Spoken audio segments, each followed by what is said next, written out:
এই যে আমাদের ৩১ দফা, এই ৩১ দফাটি আমাদেরকে কবে আমরা দিয়েছে? আপনারা নিশ্চয়ই ইদানিং খেয়াল করছেন, আমরা পত্রপত্রিকা সহ বিভিন্ন মাধ্যমে দেখছি অনেকে অনেক সংস্কারের কথা বলছে, বিভিন্ন এই করতে হবে, এই করতে হবে, সেই করতে হবে, অনেক কিছু বলছে।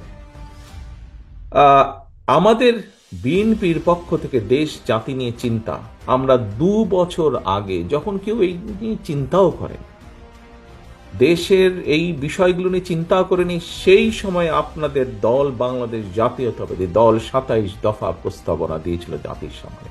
অর্থাৎ বিএনপি যখন কেউ এই বিষয়ে কথাই বলেনি, চিন্তাই করেনি, সেই সময়ে বিএনপি দেশের সামনে, দেশের মানুষের সামনে ২৭ দফা, পরবর্তীতে ৩১ দফা উপস্থাপন করেছে। অর্থাৎ বিএনপির যে চিন্তা দেশকে নিয়ে, দেশের ভালো কিছু নিয়ে, বিএনপির যে চিন্তা দেশের মানুষের ভালো কিছু করার জন্য, এই ৩১ দফাই হচ্ছে তার সবচেয়ে বড় প্রমাণ।